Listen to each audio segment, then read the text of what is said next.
السلام عليكم، الله يعطيكم العافية يا رب. ويسعد لي كل أوقاتكم من وين ما كنتوا عم تتابعوني. ورجعت لكم بفيديو جديد وروتين جديد متنوع بإذن الله، إن شاء الله بنال إعجابكم. طمنوني عنكم يا صبايا، كيفكم؟ شو أخباركم؟ إن شاء الله كل عام وأنتم بألف ألف خير يا رب. إن شاء الله هيك يا رب السنة الجاية بنكون كلياتنا مجتمعين بعرفات انتو وأحبابكم يا رب بإذن الله رب العالمين. جاه اليوم الفضيل إن شاء الله السنة الجاية كل مين مشتهي بيكون بعرفات بإذن الله هو وأحبابه يا رب، ما تخليه بنفس حدا. والله يا صبايا كل الوقت وأنا حاطة على قناة سعودية وعم شوف الحجاج وقول الله يهنيهم السنة الجاية نكون مجتمعين معهم بإذن الله. يعني عن جد سبحان الله هيك ما بعرف، إن شاء الله يقدرنا إياها يا رب. بالبداية يا صبايا خلينا نكسب الصلاة على سيدنا محمد، اللهم صل وسلم وبارك على سيدنا محمد. صبايا حبيبات قلبي، هذا الفيديو صورت لكم اياه يعني عن يومين، طبعا مو عن يوم عرفة. يوم عرفة بإذن الله يعني ناوية إني مثل ما كون عم تشوفوا صبايا. ضل علي الرتوشات الأخيرة للمطبخ، الحمد لله ركنت الخزن يعني خلصت من جزء كبير منه. والسيراميك عندي أنا مثل ما قلت لكم إني ملحقته أول بأول، وبس هيك ضل عندي شوية مسح خفيف. شوفوا صبايا، بدكن السيراميك عندكن يلمع ويصير هيك مثل المراية، ما إلكن إلا تستعملوا دواء الأزاز اللي بنستعمله للمرايا، أنا بستعمله للسيراميك. ببخبختين وبمسح، ما تشوفوا بتلاقوا اللمعة غير شكل، عن جد بصير عندكن مثل المراية السيراميك. بإذن الله اتبعوا هالطريقة ورح تعجبكن كتير، باستثناء طبعا السيراميك اللي فيه زفر اللي فيه زيوت كذا بنكون مليفينه وخالصين. هلا انا عندي الحيط اللي قفل غاز كان فيه زيوت، يعني ما بخفي عنكم، فكنت قبل بوقت مليفته ومجهزته وكذا. فبس ضل علي اني بخ شوية دواء الازاز وامسحه، وبالفعل والله يا صبايا بصير اللمعة غير شكل مثل ما عم تشوفوا بالفيديو. بعد ما خلصت من تعزيل المطبخ وكذا، فقلت حالي لازم اني اعمل غدا. بصراحة مرق يومين وما طبخت، واللي عنده اولاد صغار ضميرك بيجعك يعني.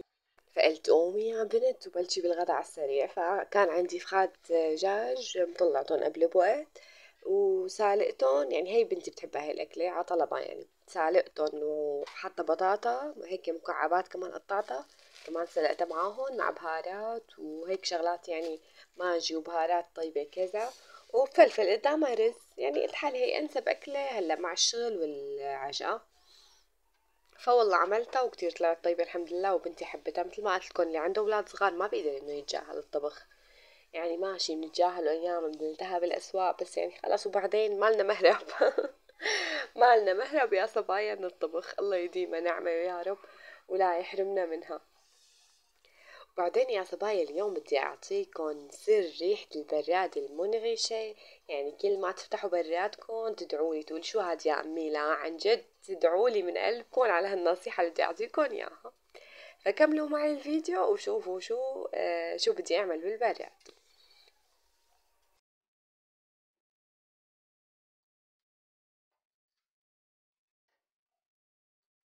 هلا هون صار عندي الأكل جاهز، فدغري سكبته وتغديت أنا وبنتي لحالي، بعدين بكمل شغل. مثل ما قلت لكم يا صبايا هذا الروتين يعني صورت لكم إياه عن يومين.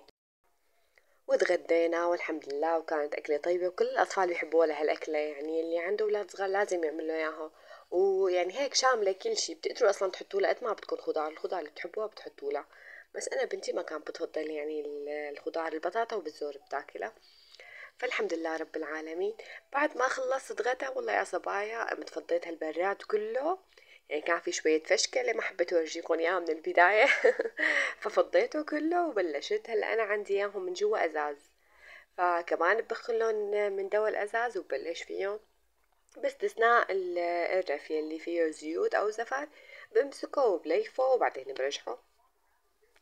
والله يا صبايا طوال ماني عم بشتغل يعني، وطوال ما عم حوص بالبيت وكذا، وانا عم اقول لا اله الا الله وتكبيرات العيد يعني بقلبي، وحاططهم على الشاشة وعم تابع معهم انه شو ما عم يحكوا، عم تابع معاهم وردد معاهم ان شاء الله باذن الله هيك الله يتقبل منا يا رب.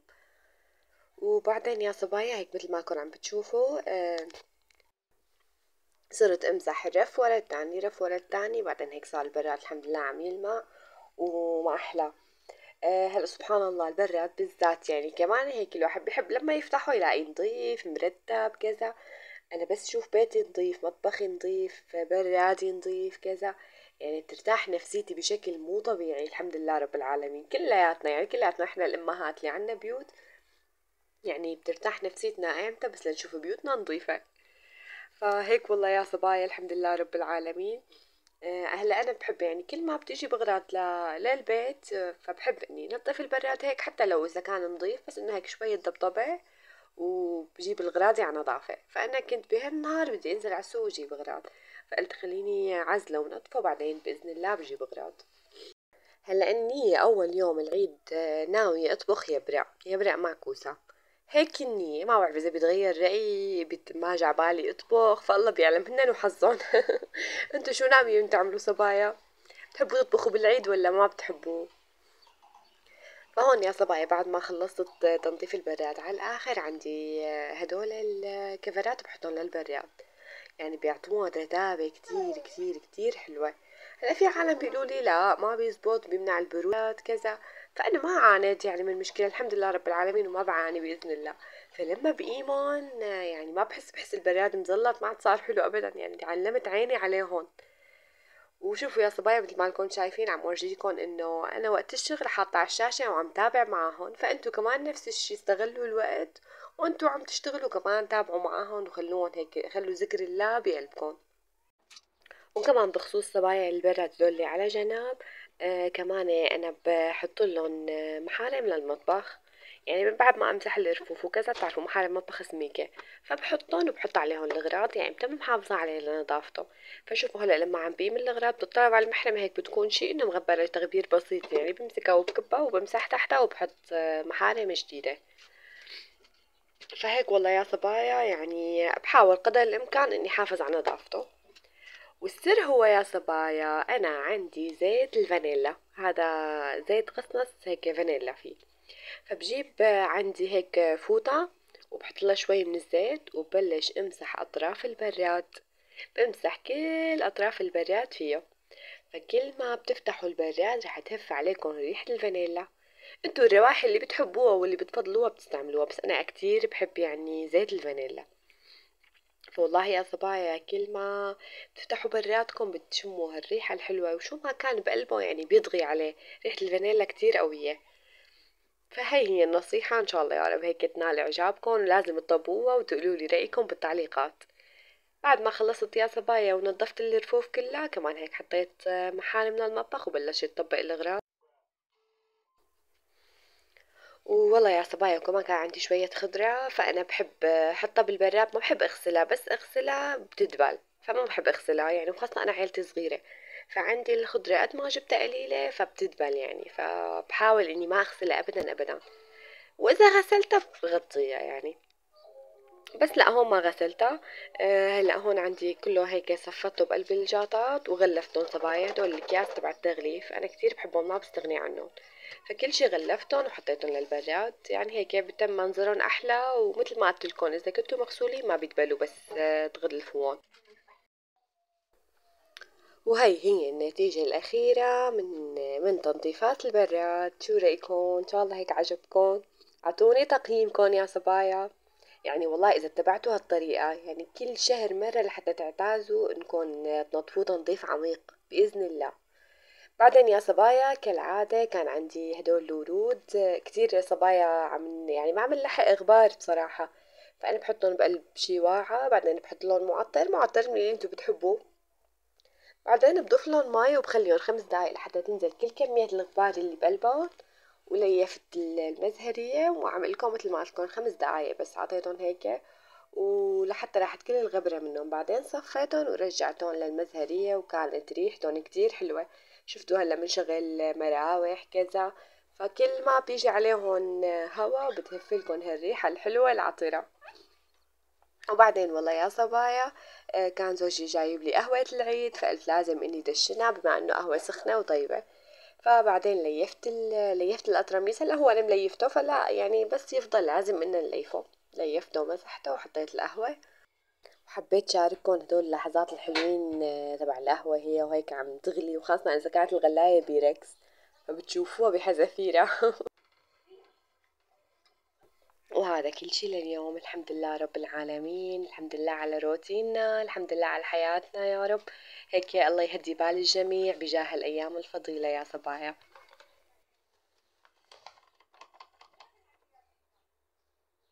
صحيح يا صبايا، قبل ما انسى حبيت اورجيكم زريعتي اللي هي زريعة الريحان.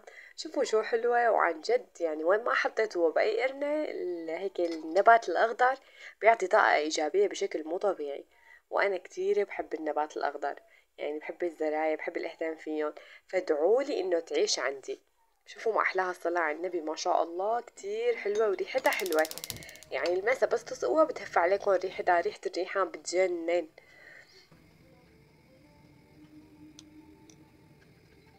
وهذا كل شي لليوم، وإن شاء الله هيك أول يوم العيد بشارككم روتيني بإذن الله. وإن شاء الله بتمنى إنه أكون فدتكم يا صبايا بهالكم معلومة البسيطة. والصبايا اللي عم تشاهدني أول مرة بتمنى إنكم تشتركوا بقناتي إذا حبيتوا محتواي. والصبايا اللي منورين ما تنسوني من اللايك وتعليق حلو. وهيك بيكون خلصت روتيننا لليوم، إن شاء الله ينال إعجابكم. سلام يا صبايا.